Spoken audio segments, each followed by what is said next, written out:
Hello friends.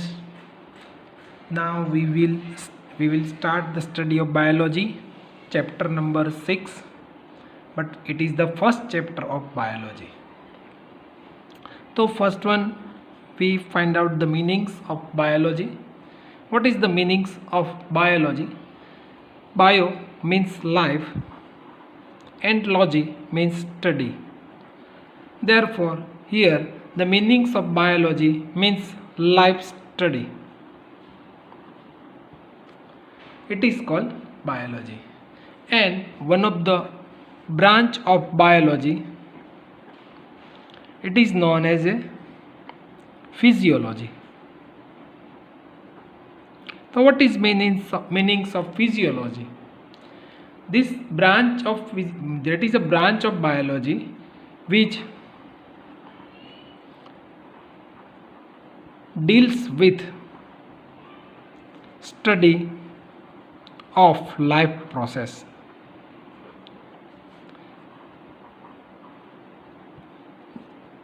It is called physiology branch. And our chapter number 6 is called life process. That means this life process, it is the branch of biology means physiology branch. તો આજે આપણે life process શું છે અને આ જ બાયોલોજીની અંદર આપણે કયા અને કેવી રીતે ચેપ્ટરનો અભ્યાસ કરવાનો છે એની આખી રૂપરેખા, એનું આખું બ્રીફ પ્લાન જે છે એ આપણે આમાં સમજવાનો છે. તો સૌથી પહેલાં આપણે લાઈફ પ્રોસેસ શું છે અને લાઈફ પ્રોસેસમાં આપણને તે જ ખબર નથી કે લાઈફ પ્રોસેસ છે શું, ક્યાં હશે, શેમાં જોવા મળતી હશે. તો અહીંયાથી એક શબ્દ ઉપરથી આપણને લાઈફ, આ વર્ડ્સ ઉપરથી ખ્યાલ આવે કે લાઈફ મીન્સ લિવિંગ ઓર્ગેનિઝમ હોય એને જ લાઈફ પ્રોસેસ. એટલે life process it is concerned with only living organism. It is only concerned with living organism. તો what is called living organism અને what is called non living organism, ત્યાંથી આપણે આ ચેપ્ટરની શરૂઆત કરીએ. ચેપ્ટરની અંદર અને બાયોલોજીમાં જતાં પહેલાં કેટલાક બેઝિક કન્સેપ્ટ અને કેટલીક બેઝિક પ્રિન્સિપાલ્સ છે એના આપણે સ્ટડી કરવાનો છે. તમે 6 to 9 સ્ટાન્ડર્ડની અંદર આ બધા બેઝિક કન્સેપ્ટ શીખીને આવ્યા છો, પણ જરાક ડિફરન્ટ એંગલથી અહીંયા શીખવાના છે. તમે બધાને ખબર છે કે આ લિવિંગ ઓર્ગેનિઝમ કોને કહેવાય અને નોન લિવિંગ ઓર્ગેનિઝમ કોને કહેવાય. તો સૌથી પહેલાં આપણે એનો ડિફરન્સ જોવાનો છે. તો 6 to 9 સ્ટાન્ડર્ડની અંદર તમે જે કાંઈ ડિફરન્સ જોયો છે એના કરતાં થોડા જુદા એંગલથી અહીં આપણે ડિફરન્સ એનો જોવાનો છે કે લિવિંગ ઓર્ગેનિઝમ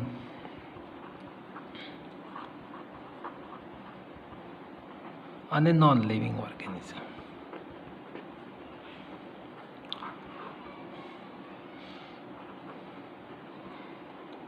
આ બંને વચ્ચે બિગ ડિફરન્સ છે. તો તમે અહીંથી ઘણા બધા ડિફરન્સ અહીંથી તમે શીખીને આવ્યા છો, પણ આ જ ડિફરન્સ આપણે થોડું જુદા એંગલથી શીખવાનું છે મિત્રો, અને ખૂબ મજા આવશે, બહુ ઇન્ટરેસ્ટિંગ છે. તમને એમ થશે કે આ ડિફરન્સ તો આપણને આવડે છે, પણ એકચ્યુઅલમાં અહીંયા આ લિવિંગ ઓર્ગેનિઝમ ને નોન લિવિંગ ઓર્ગેનિઝમનો જે ડિફરન્સ છે એને આપણે જુદા ક્રાઇટેરિયાથી શીખવાનો છે. તો લિવિંગ ઓર્ગેનિઝમ એટલે શું, એટલે પહેલાં આપણે એના એક્ઝામ્પલ આપીને વાત કરતા હોય કે પ્લાન્ટ છે, એનિમલ છે, આ બધા લિવિંગ ઓર્ગેનિઝમ છે. પણ હવે થોડા આપણે ડીપ એંગલથી એને જોશું કે what is called living organism, how to perform the living organism, અને what is the difference between non living and living organism. તો પહેલો જ એક ડિફરન્સ છે nutrition.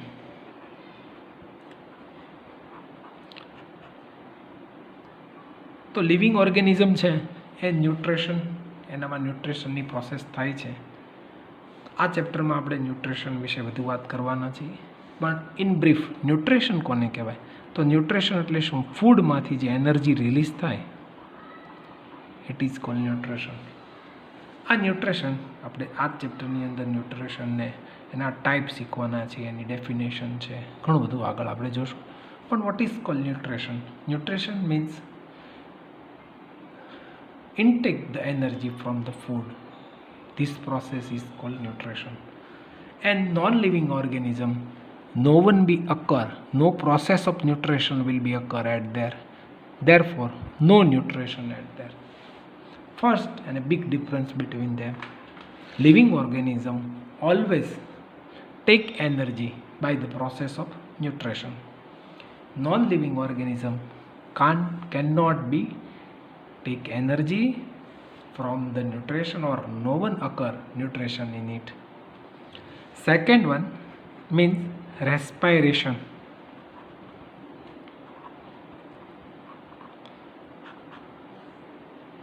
Means O2 intake the O2, and glucose molecule will be break down and carbon dioxide is released. That is called respiration. Means to perform the respiration, એને કહેવાય living organism, but in non-living organism they cannot perform the respiration.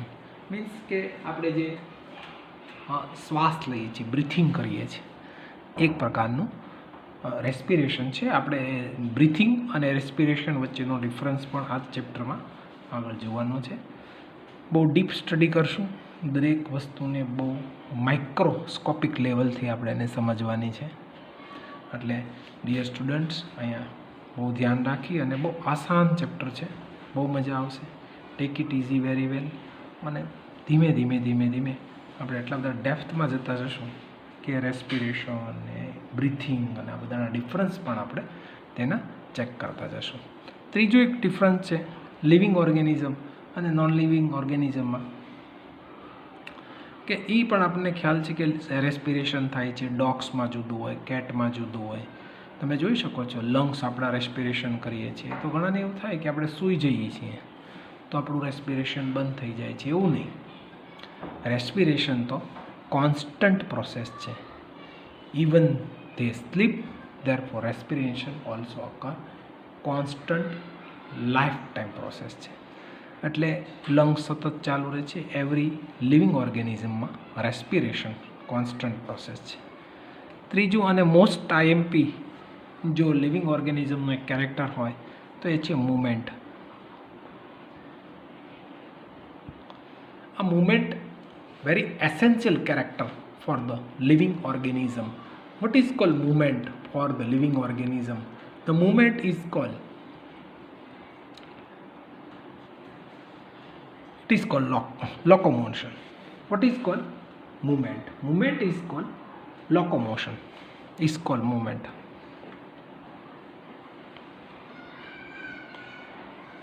Very important topic, movement.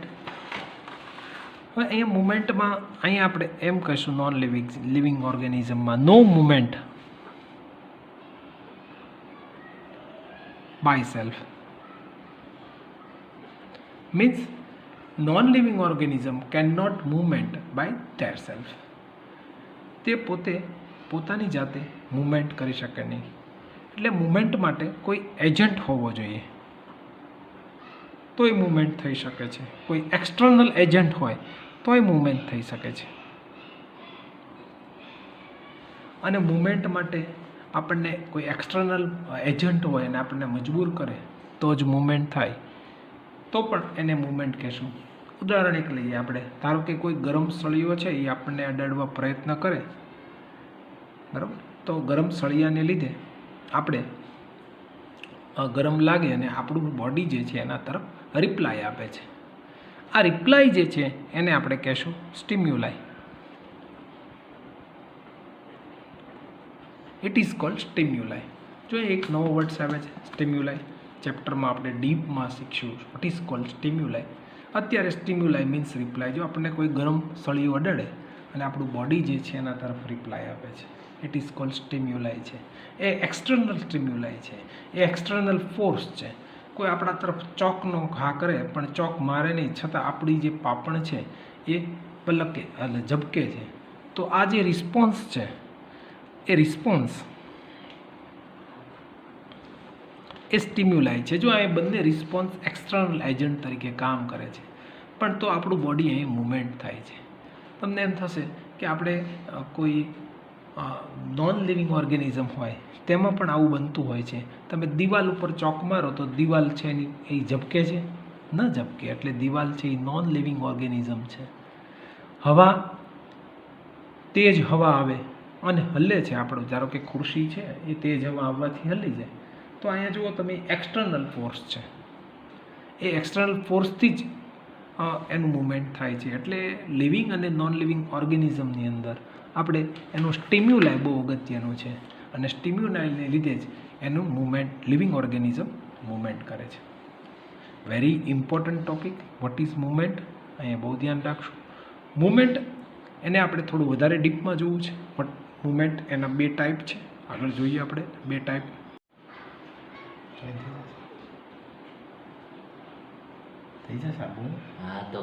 હા, આપણે movement જે છે એને આપણે બે type શીખવા છે. તો ફરીથી આપણે લિવિંગ ઓર્ગેનિઝમમાં બહુ ઇમ્પોર્ટન્ટ કેરેક્ટર છે મૂવમેન્ટ. એના બે ટાઈપ છે. એ મૂવમેન્ટ કેવા પ્રકારની હોય એના ઉપર આપણે કામ કરવું છે. એક તો મૂવમેન્ટ એવી હોય કે વિઝિબલ હોય, મીન્સ આ મૂવમેન્ટ જે છે એ વિઝિબલ ટાઈપની હોય. અહીંયા મૂવમેન્ટ બે ટાઈપની છે, એક વિઝિબલ મૂવમેન્ટ અને એક ઇનવિઝિબલ મૂવમેન્ટ.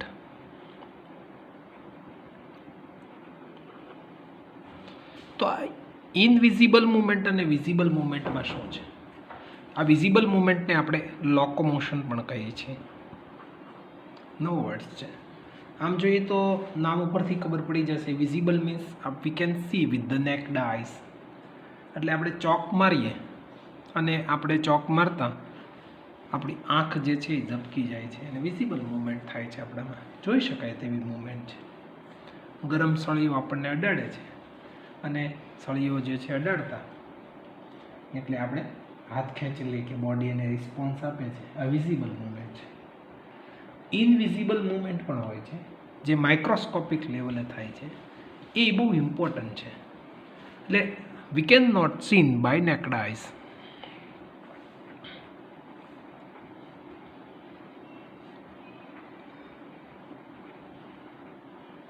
અને આપણે ઇનવિઝિબલ મૂવમેન્ટ કહીએ છીએ. આમાં બહુ એક્ઝામ્પલ આપું છું. એક રેસ્પિરેશન માનો કે થાય છે ત્યારે O2 જે છે એની મૂવમેન્ટ છે, HB સાથે કનેક્ટ થાય છે. હિમોગ્લોબિન છે, વાઇટ રેડ બ્લડ સેલની અંદર હિમોગ્લોબિન છે, એ O2 ને લઈ જાય છે, આખા બોડીમાં ટ્રાવેલિંગ કરે છે. એ ઇનવિઝિબલ મૂવમેન્ટ છે. We can not see by naked eyes. આપણે અંદર જોઈ ન શકીએ બ્લડની અંદર કે HB ક્યાં જાય છે, ઓક્સિજન ક્યાં જાય છે, ન જોઈ શકીએ આપણે. એટલે આપણે જોવા માટે શું કરવું પડે? આ જ પાછું HB O2 સાથે કનેક્ટ થાય છે અને પાછું CO2 સાથે કનેક્ટ થઈ લંગ્સમાં લઈ અને આગળ જાય છે. એટલે એમ કહી શકાય કે આ મૂવમેન્ટ જે છે એ માઇક્રોસ્કોપિક છે. એ માઇક્રોસ્કોપિક લેવલ સાથેની મૂવમેન્ટ છે. એટલે we can not see by naked eyes. એટલે ઇનવિઝિબલ મૂવમેન્ટ એવી હોય છે, we can not see by naked eyes. જો આવી મૂવમેન્ટ થતી હોય ને તો એ પણ લિવિંગ ઓર્ગેનિઝમ છે. નોન લિવિંગ ઓર્ગેનિઝમમાં આવી કોઈ જાતની મૂવમેન્ટ થતી નથી. થાય છે મૂવમેન્ટ આવી? ડિયર સ્ટુડન્ટ્સ, આવી મૂવમેન્ટ કોઈ વિઝિબલ કે ઇનવિઝિબલ મૂવમેન્ટ તમે નોન લિવિંગ ઓર્ગેનિઝમમાં તમે જોઈ છે ક્યારે? નથી. હવે મારે અહીંયા એક ઇનવિઝિબલ મૂવમેન્ટની અંદર એક વેરી મોસ્ટ ઇમ્પોર્ટન્ટ ટોપિક એની આપણે અહીંયા વાત કરવી છે કે ઇનવિઝિબલ મૂવમેન્ટની અંદર જ તે આપણે જોવું છે મોલિક્યુલર મૂવમેન્ટ થાય છે. તો what is cold molecular movement?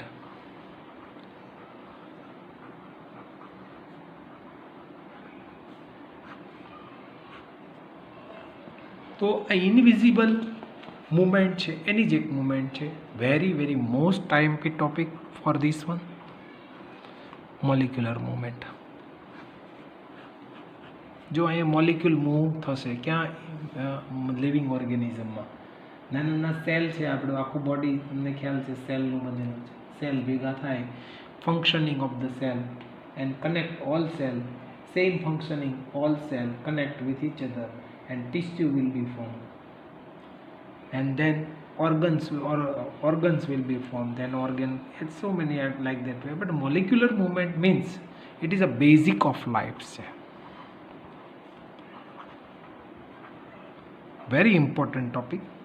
Molecular means basic of life. આપણા બોડીની અંદર આવું મોલિક્યુલર મુવમેન્ટ થાય છે અને એ લીધે જ આપણું બોડી ઓલ ફંક્શન કરે છે.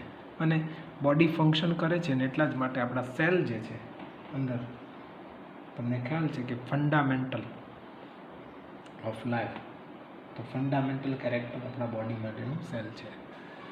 તો આમ જોઈએ તો બેઝિક ઓફ લાઈફ છે એટલા માટે બોડી ફંક્શન માટે બહુ ઇમ્પોર્ટન્ટ છે. બોડી ફંક્શન આખા પરફોર્મ કરે છે. એટલે મોલિક્યુલર મૂવમેન્ટ હવે ક્યાં થશે, આ એક આપણને પ્રશ્ન થાય કે શું છે મોલિક્યુલર મૂવમેન્ટ. એ આપણે હવે સમજવાનું છે કે મોલિક્યુલર મૂવમેન્ટ આપણે જોઈએ છીએ તો ત્યાં બધી જગ્યાએ મોલિક્યુલર મૂવમેન્ટ જોવા મળે છે. ઓલ લિવિંગ ઓર્ગેનિઝમ હોય, ઓલ લિવિંગ થિંગ્સ હોય, લાઈક કે પ્લાન્ટ હોય, એનિમલ્સ, આ બધા જ મેડ up of A tiny living cell, એને આપણે કહીએ છીએ cell.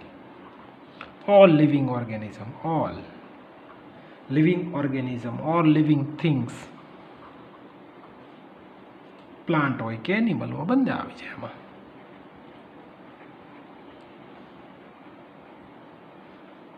are all made up of tiny living organism.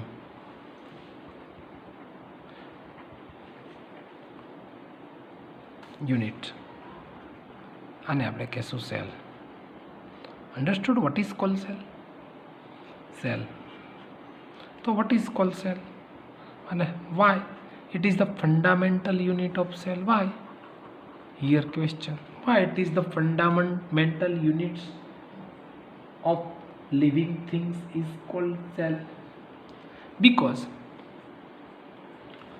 all the function, like a respiration, like a digestion, understood, like a protein synthesis, all the function perform in the all cell. And all cell જે છે ને એ one type of life છે. અને એ બધી જ life એટલે કે cell ભેગા થઈ અને આખું આપણું બોડી બનાવે છે.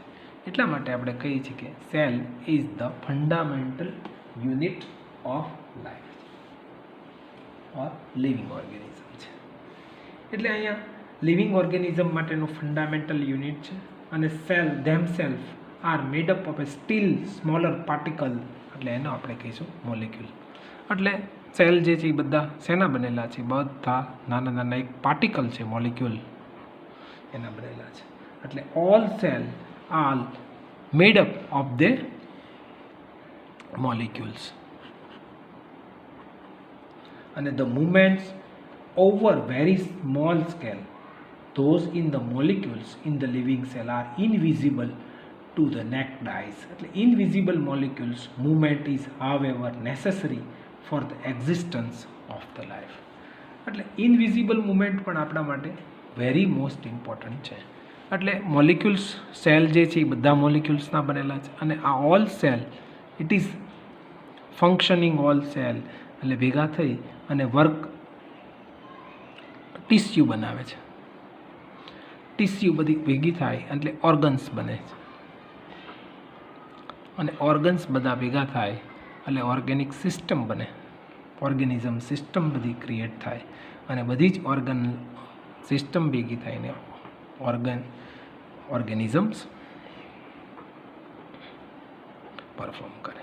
એટલે આમ જોઈએ, હું તમને કંઈ ઉદાહરણ આપું. એક ડાયજેસ્ટિવ સિસ્ટમ છે. માનો કે એક ડાયજેસ્ટિવ સિસ્ટમની અંદર કેટલા બધા ઓર્ગન છે. જુઓ, છે કેવું ડાયજેસ્ટિવ સિસ્ટમ, બરાબર ને, ઓર્ગેનિક સિસ્ટમ છે. તો આ ડાયજેસ્ટિવ સિસ્ટમ તમે ચેક કરો તો આ ઓર્ગેનિઝમની આખી સિસ્ટમ છે. એમાં ડાયજેસ્ટિવ સિસ્ટમને આપણે ચેક કરીએ. માનો કે તો ડાયજેસ્ટિવ સિસ્ટમ ભેગી થાય છે. એમાં કેટલા સ્ટમક છે, સ્મોલ ઇન્ટેસ્ટાઇન છે, ઇસોફેગસ છે, માઉથ છે, લીવર છે. કેટલા બધા ફંક્શન ભેગા થાય, કેટલા બધા ઓર્ગન્સ ભેગા થાય ત્યારે એક ઓર્ગેનિઝમની એક સિસ્ટમ બને. અને કેટલા બધા ઓર્ગેનિઝમની સિસ્ટમ ભેગી થાય એટલે એક ઓર્ગેનિઝમ બને છે. એટલે આમ જોઈએ તો એનો ફંડામેન્ટલ યુનિટ સેલ છે અને સેલનું પાછું it is made up of tiny particles, it's called molecule. અને આવા મોલિક્યુલરની મૂવમેન્ટ છે એટલે સેલ તમને ખ્યાલ છે રિપેરિંગ થાય છે, હે ડેમેજ થાય છે સેલ એટલે ન્યૂ સેલ આવે છે. એટલે એક આખું આપણું લાઈફસ્ટાઈલ છે ને એ સેલની મૂવમેન્ટ ઉપર ડિપેન્ડ છે. We can not see by naked eyes, એટલે એ મોલિક્યુલ ઉપર ડિપેન્ડ છે. એટલા માટે આ મોલિક્યુલર મૂવમેન્ટ જે છે એ બેઝિક ઓફ લાઈફ છે. Very most important question, molecular movement Y it is cold basic of life. અને ટિશ્યુ તે તમે 9th સ્ટાન્ડર્ડમાં શીખ્યા છો. 4 ટાઈપની ટિશ્યુ છે કે એપિથેલેમ લેયર્સ બનાવે છે, એપિથેલેમ ટિશ્યુ છે, કનેક્ટિવ ટિશ્યુ છે, મૂવમેન્ટ માટેની નર્વસ અને કોર્ડિનેટ ટિશ્યુ છે. તો આવી બધી ટિશ્યુ જે છે એ આપણે આપણા આખા બોડી ઓર્ગેનિઝમ જે છે એનું સ્ટ્રક્ચર છે એ ફોર્મ કરે છે. હવે ઓર્ગેનિઝમને શા માટે જરૂર છે આવા મોલિક્યુલર મૂવમેન્ટ? માનો કે મોલિક્યુલર મૂવમેન્ટ છે ન થાય તો શું થાય? મોટી ઉંમર થાય એટલે સેલ જે છે ને એ ડેડ બને, ડેડ થાય સેલ, અથવા ડેમેજ થાય. હવે જેવું સેલનું ડેડ અથવા ડેમેજ થાય ને એટલે તરત જ તે એ ડેમેજ થયેલો સેલ છે એને રિપેર કરવો પડે. અને આ સેલનું આપણે રિપેરિંગ કરીએ એટલે રિપેરિંગ થયેલો સેલ જે છે ને એની જગ્યાએ કાં તો ડેડ સેલની જગ્યાએ ન્યૂ સેલ આવી જાય. અને જેવો ન્યૂ સેલ આવી જાય ને એને લીધે આપણને આખું મોલિક્યુલર મૂવમેન્ટને લીધે આપણે આખું લાઈફ સાયકલ જે છે એ આપણી કન્ટિન્યુઅસ ચાલી રહે. તમને ખ્યાલ છે કે આવા સેલ જે છે એની એક એજ હોય છે. અમુક સમયે આ બધા સેલ છે ને એ અમુક સમયે ડેડ થતા હોય છે, ડેમેજ થતા હોય છે, રિપેરિંગ થતા હોય છે, ન્યૂ સેલ એની જગ્યાએ આવતા હોય છે. આ બધું જ થવાનું કારણ, અને પાછું હમણાં કીધું એમ cell is the tiny particles છે અને it is tiny living unit, it is called molecule છે. એટલે મોલિક્યુલરની મૂવમેન્ટ બોડી માટે વેરી મોસ્ટ આઈએમપી છે. પછી 5th નંબરનો એક 4 નંબરનો એક બિગ ડિફરન્સ બિટવીન ધ, હજી જો મિત્રો આપણે લિવિંગ અને નોન લિવિંગ જે છે ને એના બેઝિક ડિફરન્સમાં છીએ. બે વચ્ચે શું ડિફરન્સ છે લિવિંગ ઓર્ગેનિઝમ અને નોન લિવિંગ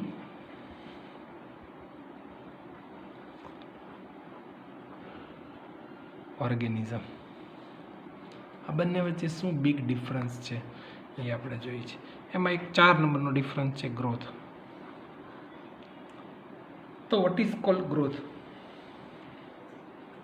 તો અહીંયા લિવિંગ ઓર્ગેનિઝમમાં ગ્રોથ આપણે છે ને કહેશું વિથિન હોવો જોઈએ. એટલે વિથિન એટલે બોડીની અંદર હોય, અંદરથી ગ્રોથ થતો હોય. જ્યારે નોન લિવિંગ ઓર્ગેનિઝમમાં પણ ગ્રોથ અંદરથી થતો હોય, યસ થાય છે. લિવિંગ ઓર્ગેનિઝમ અને નોન લિવિંગ ઓર્ગેનિઝમનો ગ્રોથ છે એ થોડો જુદો છે.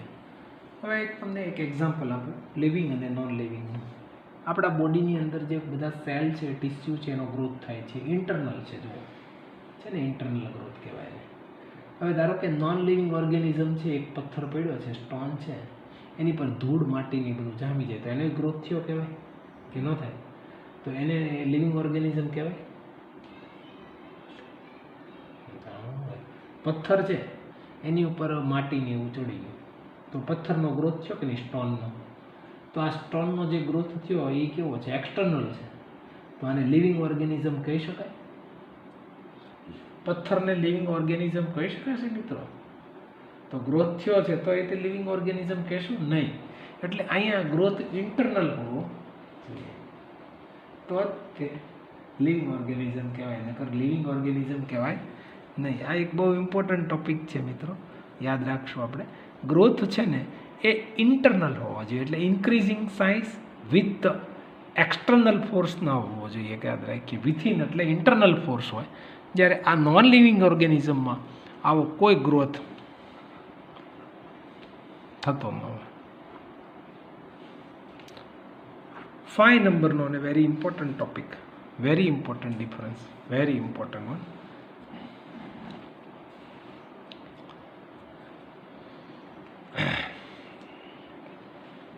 કે લિવિંગ ઓર્ગેનિઝમ હોય એને ડેફિનેટ લાઈફ સાયકલ હોય,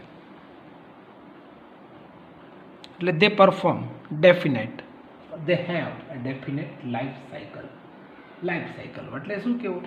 ધારો કે નાનું બાળક હોય, એ યંગ થાય અને યંગમાંથી એલ્ડર પણ બને, વૃદ્ધ બને, તો એક લાઈફ સાયકલ છે. નોન લિવિંગમાં આવી લાઈફ સાયકલ હોય. સ્ટોન છે એ બાળક હોય, પાછો યંગ થાય અને વૃદ્ધ બને. Yes or no? યસ. ઓહો ફ્રેન્ડ, ઓહો yes. No, it is not, because they have a definite life cycle for the living organism. Understood? And non-living organism, they have not a definite life cycle of them. જો plant હોય ને, હજી એક બીજું example, plant છે, માનો કે એક નાનું બીજ છે, એમાંથી એ બી નાનું એવું બીજ છે, સીડ્સ છે, સીડ્સમાંથી નાનો પ્લાન્ટ થાય, પ્લાન્ટમાંથી મોટું ટ્રી બને, તો લાઈફ સાયકલ છે કે નહીં? સીડ્સ, પ્લાન્ટ અને ટ્રી. અન્ડરસ્ટુડ? તો આવું નોન લિવિંગ ઓર્ગેનિઝમમાં they have not a definite life cycle of them. 7 નંબર, they have not definite life cycle. 6 નંબર ડિફરન્સ. આ બધાનો આપણે એક ચેપ્ટર આના વિશે શીખવાનું છે. હજી આપણે ચેપ્ટરની અંદર જતાં પહેલાં થોડુંક બેઝિક અને ફંડામેન્ટલ નોલેજ ચેક કરીએ છીએ. Control and coordination. અને અહીંયા આપણે no control and coordination of them. એટલે શું કંટ્રોલ એન્ડ કોર્ડિનેશન એટલે શું? અહીંયા તમે આ એક નવો વર્ડ છે તમારા માટે, કે આપણું બોડી જે છે એના કેટલાક ઓર્ગન્સ છે, એ બધાનું કંટ્રોલિંગ આપણું બ્રેઇન કરે છે. ખબર છે ને કે ન કરે? કરે છે. આ પાગલ માણસ હોય તો આ બધું હું બોલું છું એ સમજી શકશે? યસ? નો. કારણ કે આ બધાનું કંટ્રોલિંગ બ્રેઇન એના માટે કરી ન શકે. બરાબર? તો બ્રેઇન હોય તો આ કંટ્રોલ ને કોર્ડિનેશન બંને થશે. હવે સમજીને વિચાર કરો કે બ્રેઇન જે છે એ કંટ્રોલ અને કોર્ડિનેશનથી આપણું આખું બોડી જે છે એનું મિકેનિઝમ જે છે એના હાથમાં રાખે છે. શું કોર્ડિનેટેડમાં શું થાય છે? ધારો કે આપણે પેન એક ઉઠાવવા જઈ, સામે પડી છે, બહુ ઇઝી અને વેરી ઇમ્પોર્ટન્ટ અને કંટ્રોલ કોર્ડિનેશન માટેનું પરફેક્ટ એક્ઝામ્પલ એક આપણું છે. ધારો કે એક પેન પડી છે અને પેન આપણે ઉઠાવવી છે, બરાબર? તો શું કરશું આપણે પેન ઉઠાવીએ ત્યારે? જોજો કેટલાક આપણા ઓર્ગન્સ જે છે એનું કંટ્રોલિંગ થશે અને કોર્ડિનેશન કરશે. સૌથી પહેલાં તો જે પેન છે ને ફ્રેન્ડ્સ, એ પેનને બ્રેઇન ચેક કરશે, એટલે જોશે, એટલે આઈસ જે છે એને જોશે. જેવું આઈસ જોશે એટલે ફીટ જે છે, ફીટ એટલે પગ જે છે એ આપણા હલશે એ તરફ. જેવા પગ એના તરફ હલશે એટલે આપણો હાથ છે ને એ પેનને ઉઠાવશે, અને હાથ ઉઠાવશે. આ બધાનું જે કોર્ડિનેશન છે ને એ એકલું બ્રેઇન કરશે. જો કરશે કે નહીં? કે નહીં કરે? ન કરી શકે? ઓહો ડિયર ફ્રેન્ડ્સ, અહીંયા બહુ perfect example control and coordination માટેનું છે. હજી એક એક્ઝામ્પલ આપું તમને, બીજું એક perfect example for the control coordination માટેનું, કે માનો કે કોઈ લકવા થઈ ગયો હોય, કોઈ પર્સનને લકવા છે, મીન્સ પોલિયો છે, હેન્ડીક્રેપ છે, તો શું મુશ્કેલી પડશે? એનું બ્રેઇન છે એ કરશે કામ, એનું કોર્ડિનેશન કરશે? નહીં કરે. કેમ નહીં કરે? જુઓ, આઈસ છે એ પેનને જોશે, બરાબર, પણ એના ફીટ જે છે એ પેન તરફ થશે, હેન્ડ જે છે એ પેનને ઉચકશે નહીં, ઉચકે ને? એટલે બ્રેઇન આનું કોર્ડિનેશન કરી શકશે નહીં, અને ન કરી શકે તો એટલા માટે આ કંટ્રોલ થશે નહીં, અને એના માટે એ પેન ઉપાડી શકશે નહીં. એટલે આમ જોઈએ તો નોન લિવિંગ ઓર્ગેનિઝમ જે છે એ લેક ઓફ ઓર્ગેનિઝમ છે, એટલે કે એમાં કોઈ જાતના કંટ્રોલ કોર્ડિનેશન આવા થશે નહીં. એટલે ખાસ કરીને અમુક સ્ટુડન્ટ છે એ ધ્યાન રાખજો. પેનનું એક બહુ સરસ એક્ઝામ્પલ છે, તમે આનું કંટ્રોલ કોર્ડિનેશનનું કામ કરી શકો છો. બીજું આપણને જે કંઈ ફીલ થાય છે, હોટ છે, પછી કોલ્ડ છે, આ જે ફિલિંગ્સ છે એની આપણા બ્રેઇન સુધી પહોંચે છે. ધારો કે આપણને કાંટો વાગે છે અને આપણા બ્રેઇનને સ્પાઇનલ કોર્ડથી બ્રેઇન સુધી મેસેજ જાય છે, તો આ જે ફિલિંગ્સ છે એનું પણ કંટ્રોલ ને કોર્ડિનેશનનું કામ બ્રેઇન કરે છે. તો નોન લિવિંગ ઓર્ગેનિઝમમાં can not perform the control and coordination. Okay, આમાં એક તમને એક અત્યારનું એક તાજું ઉદાહરણ મારે આપવું છે, વાયરસ. આ વાયરસ છે એ લિવિંગ છે કે નોન લિવિંગ? કોરોના વાયરસ, અત્યારનો તાજો વાયરસ કોરોના છે ને, અત્યારે તાજો વાયરસ, એ લિવિંગ છે કે નોન લિવિંગ? કોઈ કહેશો શું છે? તમે કહી શકો વાયરસ શું છે? તો વાયરસ છે ને એકચ્યુઅલમાં લિવિંગ અને નોન લિવિંગ બંને છે. આમ જોઈએ તો બંનેની બોર્ડર ઉપર છે. શું કામ? આમ કહી શકું, જુઓ, આ લિવિંગ અને આ નોન લિવિંગ, આ બંને છે ને એની વચ્ચે આ વાયરસ છે. કેમ એવું છે? એ લિવિંગ એ નથી અને નોન લિવિંગ એ નથી. અત્યારનું તાજું તે મારે કોરોનાનું દેવું છે ઉદાહરણ. બરાબર? તો શું થાય છે આમાં? કેમ વાયરસ લિવિંગ એ નથી ને નોન લિવિંગ એ છે, અથવા બંને છે, અથવા બોર્ડર ઉપર છે? એટલા માટે છે કે જ્યારે એ આઉટ ઓફ હોય, મીન્સ કે આઉટસાઇડ હોય, જ્યારે બોડીની આઉટસાઇડ, ત્યારે એ નોન લિવિંગનું કામ કરે છે. જ્યારે ઇનસાઇડ આવી જાય ત્યારે એ લિવિંગનું કામ કરે છે. એટલે શું છે, લિવિંગમાં ઇનસાઇડ આવે ને એટલે તેના બોડીના ઓલ ફંક્શન છે એની ઇમ્ફેક્ટ જે છે ઇનસાઇડ લિવિંગમાં થાય છે. એટલે એ લિવિંગ ઓર્ગેનિઝમમાં ઇનસાઇડ જાય એટલે આપણે એને કહીએ છીએ ને વાયરસની ઇન્ફેક્ટેડ છે. એટલે જ આપણે કહીએ છીએ, ડૉક્ટર ક્યારેક કહે છે કે ઇન્ફેક્શન લાગ્યું છે, એટલે એ વાયરલ હોય છે, કારણ કે ઇન્ફેક્ટ થાય છે. લિવિંગ હોય ત્યારે ઇન્ફેક્ટ થાય છે, અને ઇન્ફેક્ટ થાય છે ને ત્યારે ઇનસાઇડ હોય છે, અને ઇનસાઇડ હોય ત્યારે લિવિંગ બની જાય છે, અને લિવિંગ બને છે એટલે એના ફંક્શન બધા કામ કરે છે. આ કોરોના વાયરસ છે ને એ લંગ્સમાં જાય છે. એ લંગ્સમાં જ્યારે પહોંચે ને ત્યારે લિવિંગ ઓર્ગેનિઝમ છે. લિવિંગ ઓર્ગેનિઝમ નામે આગળ જોઈએ બધા જ ગ્રોથ થાય, કંટ્રોલ કોર્ડિનેશન થાય, પછી એની મૂવમેન્ટ ચાલુ થઈ જાય, એનું રિપ્રોડક્શન ચાલુ થઈ જાય, એમાં 1માંથી 2, 2માંથી 3, 3માંથી એમ સો મેની બનતા વાર ન લાગે. એટલે વાયરસ જે છે એ બોર્ડર લાઇનમાં છે, એટલે નોન લિવિંગ અને લિવિંગ બંનેનું કામ કરી શકે છે. બહાર હોય ત્યારે તે એ નોન લિવિંગ છે આઉટસાઇડમાં. એટલે જ આપણે કહીએ છીએ ને શરીરની અંદર આ કોરોના વાયરસ ઇન્ફેક્ટ ન થઈ જાય એ ધ્યાન રાખવાનું છે. એટલા માટે જ આપણે સેનેટાઈઝર ને વગેરેનો યુઝ કરવાનો છે.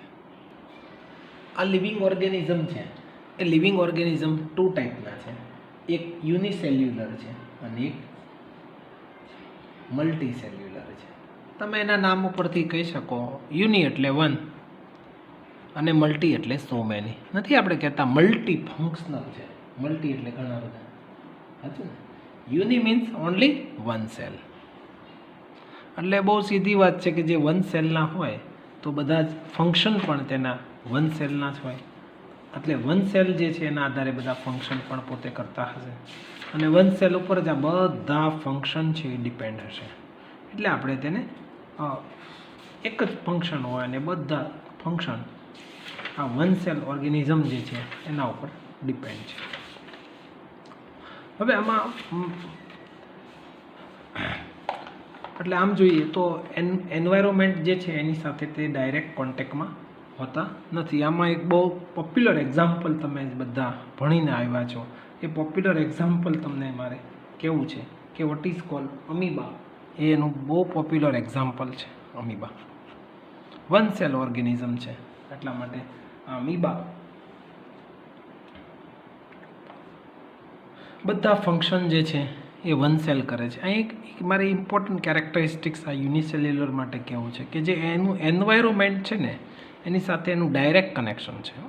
આ બહુ મોટો ડિફરન્સ છે. તમે એક થોડોક તમને અજાણ છે, તમે આના વિશે જાણતા નથી, તમને એટલી જ ખ્યાલ છે કે ભાઈ વન સેલનું બનેલું અને યુનિસેલ્યુલર કહેવાય. અહીંયા જરાક આપણે થોડાક ડિફરન્ટ વેથી જોવું છે કે વન સેલ ઓર્ગેનિઝમ હોય ને, જે વન સેલ યુનિસેલ્યુલર ઓર્ગેનિઝમ એ એન્વાયરોમેન્ટના ડાયરેક્ટ કોન્ટેક્ટમાં હોય. શું કામ ડાયરેક્ટ કોન્ટેક્ટમાં એને રહેવું પડે ખબર છે? કારણ કે એને બધા જ ફંક્શન ઓલ ફંક્શન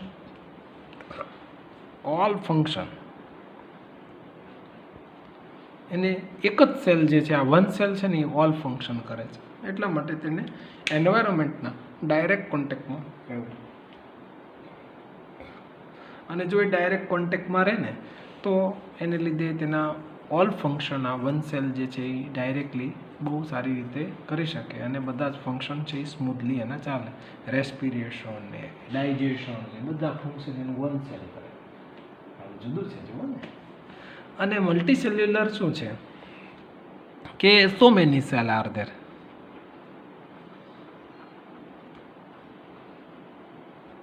હવે કેટલા બધા સેલ્સ છે અંદર, એટલે એને ડાયરેક્ટ કોન્ટેક્ટ ન હોય એન્વાયરોમેન્ટનો તો ચાલે.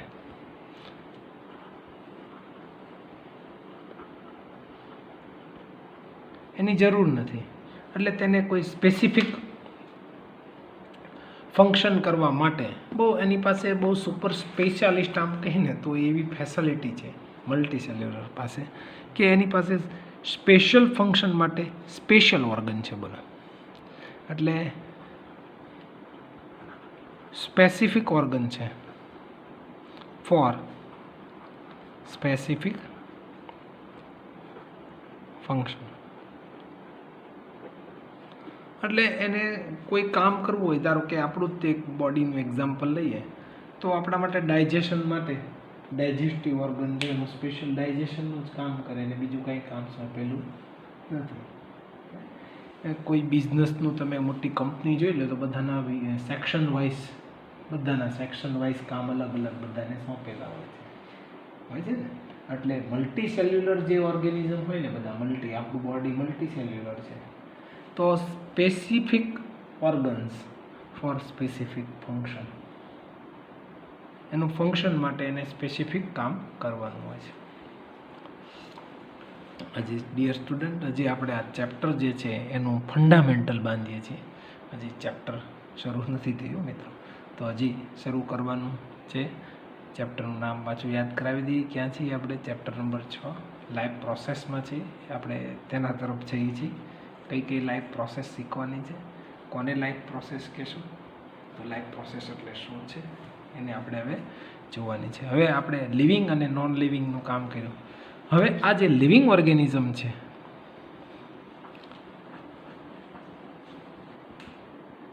એને સ્પેશિયલ લાઈફ પ્રોસેસ હોય છે.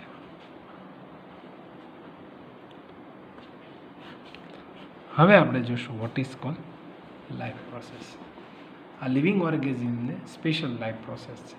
હવે આપણે જોશું vote is cold life process. તો લાઈફ પ્રોસેસ છે શું, અને લાઈફ પ્રોસેસ જે છે એનાથી આપણું કામ કેવી રીતે થાય છે. લાઈફ પ્રોસેસ શું છે કે જેના લીધે આ આપણું લિવિંગ ઓર્ગેનિઝમ બધા જે છે એ સર્વાઈવ થાય છે. સર્વાઈવ એટલે જેને લીધે આપણું આખું લિવિંગ ઓર્ગેનિઝમનું અર્થ ઉપરનું જે સર્વાઈવ છે ને એ ટકી શક્યું છે. લાઈફ પ્રોસેસ જો ન હોય તો લિવિંગ ઓર્ગેનિઝમ હોય.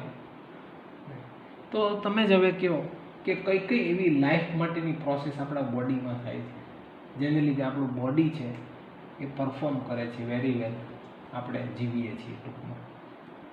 તો કઈ આપણા બોડીની અંદર પ્રોસેસ થાય છે જેથી આપણે જીવીએ છીએ. કયો તો કઈ પ્રોસેસ થાય છે?